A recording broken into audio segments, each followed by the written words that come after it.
Oh joy, I get to read not one but 2 Eurocat stories for today's review, because I got sassy with the creator again. Oh wonderful, how bloody wonderful.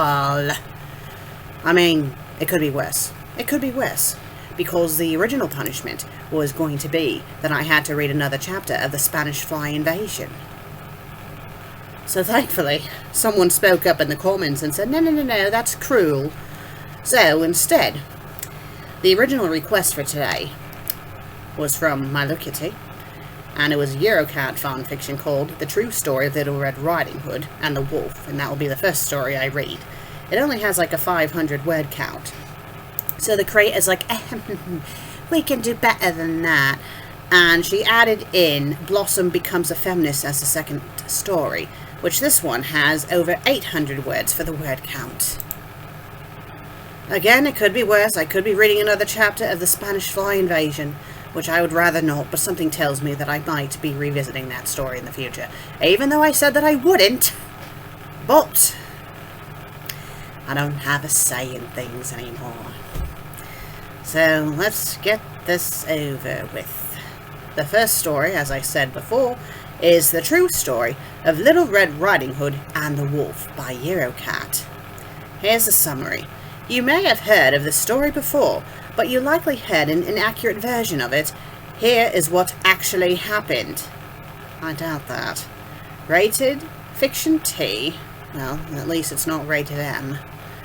It's a parody. It has 521 words, 2 reviews, 2 faves, and it was published back in April of 2018. Let's not waste any more time. Once upon a time, in a land far, far away, lived a little girl called Little Red Riding Hood. She got the name from her red cape, in which she wiped her bloody hands from going on hunting trips with her evil friend the hunter. Well, that took an unexpected turn. One day, while setting fires in the woods, she came across a starving vegan wolf. Starving vegan wolf. A starving vegan wolf. Wolves are carnivores. They're carnivores, as in they need to eat meat in order to survive. There is no such thing as vegan wolves. Bloody fucking Christ. He was at the end of his strength due to no longer eating other animals, since it was not nice. The wolf asked the girl what was in her basket. Rabbit tail sandwiches, the girl answered. Wait a minute, why would you eat a rabbit's tail? There's like nothing there. It would just be bone. The starving wolf was appalled, but still begged her to give him a little of the sandwich bread to still his hunger. But the mean girl yelled at him, "No way! These are for my fat and satiated grandma." She then walked away to slay a hedgehog family or two. The poor wolf was in desperate need of food, so he went to the nearest house in hopes to find a good person willing to show him some kindness. He knocked on the door, and an old grumpy woman opened it. She roared at him. The scared wolf gasped in shock and simultaneously tripped and fell with his wide open mouth.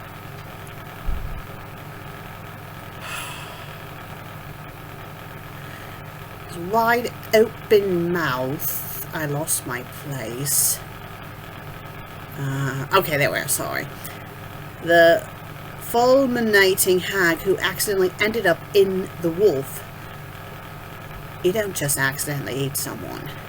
The poor wolf, unused to meat in his stomach, felt very sick, and he had to lay down on the bed. Then came the cruel Red Riding Hood and started interrogating the poor animal.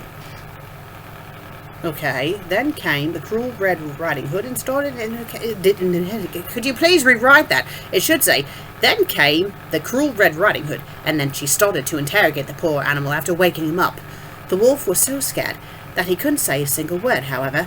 The main grandma was saying things out of his stomach and mimicked the wolf's voice to make it seem like our wolfie is some kind of evil bloodthirsty monster who wants to eat Red Riding Hood.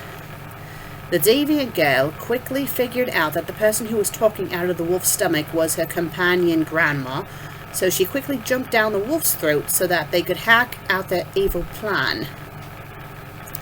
The wolf has had enough of the animal abuse he had to suffer through, so he decided to go to Peter to report the crimes done against him.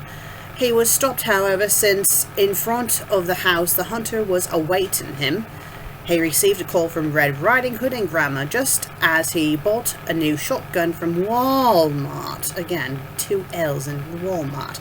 The radiation of the mobile phone in the wolf's stomach would have, without a doubt, caused a lot of medical complications in the long run, had the hunter not torn the wolf apart at that moment. I don't think Little Red... Well, then again, Walmarts don't exist back then either, when I digress. Due to the only witness of this crime getting murdered and made into a fur rug in Grandma's living room, the evil trio had an easy job at making up a false story about our wolf being the evil villain, and the police didn't suspect a thing. The truth would have remained hidden away had the brave fanfiction writer not decided to make it see the light of day. Remember, kids, don't trust anyone. Well, that was like the stupidest thing I have ever read. That was so bloody stupid. That was bloody stupid. Oh! Moving on to the next story. Hopefully this one is better. Blossom becomes a feminist. The summary. Who would have guessed that a simple disagreement while waiting for dinner could result in this? It's rated T. It's a drama. It's 861 words. Full reviews published back in June of 2018. This one doesn't say it's complete.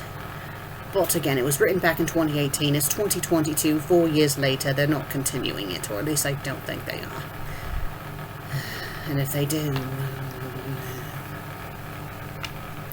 hopefully I won't have to revisit it. Chapter 1. A new chapter in Blossom's life. It was dinner time at the house of the Powerpuff Girls. I forgot the E and the. The three were sitting at the table and waiting for Professor Utonium to serve his famous whoop-ass stew.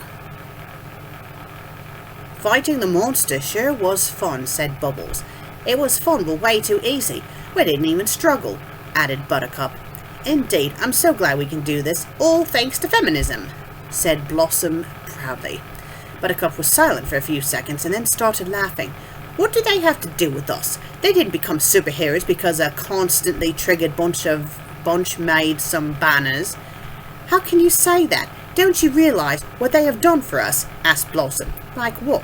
Asked Buttercup. Everything. Didn't you learn history? Yes, decades before we were born. They did take part in good causes, but they were neither the sole reason why changes happened, nor have they been relevant in anything noteworthy recently. That movement as a whole is not relevant to me now, replied Buttercup. So you don't even realize that you're oppressed. How am I oppressed? Name a single law that disadvantages me. Don't you use these minimalist tactics against me, shouted Blossom. Whatever. Where's the dinner? I'm starving, groaned Buttercup. I can't believe that you are so ignorant of our still ongoing sisterhood struggle. You need to be educated, said an obviously annoyed Blossom. Oh, come on. We have better things to do than to listen to some preachy self-proclaimed victims that have nothing better to do than to spend the whole day at searching for things that offend them, replied Buttercup. Bubbles followed up. And besides, we need to save the city all the time, as well as making sure we have a good performance in kindergarten. We already are scarce of free time. We don't need an ideology to swallow up the little fun we have. Blossom frowned, and her face turned red, and she began tapping her smartphone. The professor heard the conversation, came into the room and tried calming down the situation. Now, Blossom, it's a good thing that you show interest and concern on such a topic, but you need to respect your sisters and accept that no means no. Professor, I know you mean well, but I don't appreciate mansplaining when it comes to this topic. And besides, a few seconds ago, I applied me and my sisters to a summer school feminism course. You did what? Shouted Bubbles and Buttercup. I applied us to that course. We'll get the proper education during the summer. Buttercup hit the table with her hand. No way, Professor, she can't do that to us. Blossom, I disapprove of how you forcefully trying to impose your views on your sisters. I didn't raise you like this, said the Professor firmly. Really? Then you wouldn't mind if I share the news of you not allowing your superhero daughters to attend a feminism course. I'm certain that this won't have any negative future consequences in regards to your career and everyday life, said Blossom with smugness in her voice. The Professor's eyes widened. Are you seriously trying to blackmail your own father? You leave me no other choice, and besides, we need some female influences while we grow up. Should have thought of that before you accidentally put your chemical X into the ingredients that made us. Forget it. You can't force me, yelled Buttercup. Blossom smiled smugly and said, yes, I can. The contract of the course says that you need to take part for the first 2 weeks, or you have to cover the living costs of the organizers for a whole year. Well, that's not how that works. What? Screamed Buttercup. If you don't believe me, then have a good read at the fine print at the bottom, said Blossom while handing her smartphone to her sisters. Bubbles and Buttercup read the next text. Their faces changed dramatically while time passed. Their confused expressions were replaced by frowns, and their faces became noticeably red. You're evil, yelled Buttercup, while Bubbles gave silent disapproval. Evil? I'm just doing the right thing, said Blossom firmly. We'll get back at you, proclaimed Buttercup. Really? What are you planning to do? Blossom said with a grin.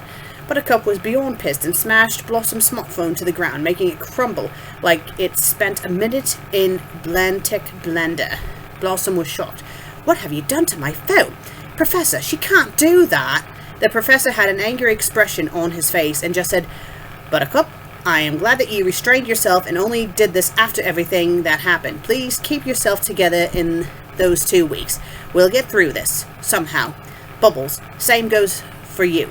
As for you, Blossom, this kind of tactics would make even him jealous. I don't know what's gotten into yourself, but that's not how you treat your family due to disagreeing with them. Blossom was happy and forgot about her phone, while her sisters glared at her. They knew that these are going to be 2 very long weeks, and that's how it ended. You know, actually, that one wasn't too bad. So there, creator, I read a decent fanfic. Ha ha ha ha ha ha!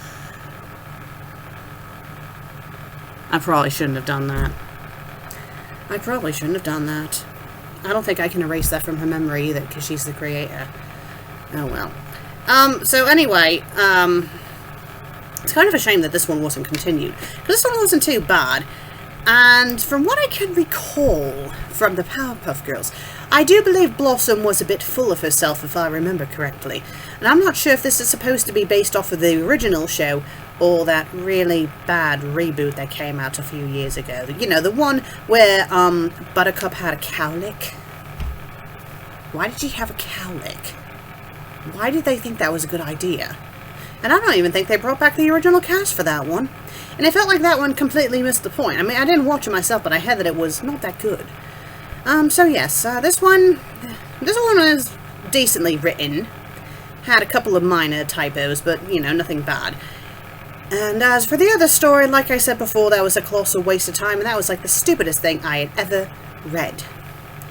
Well, thank you all for watching today's episode. If you did like the episode, please be sure to click on the like and leave a comment. And if you haven't subscribed yet, please do. I would greatly appreciate it.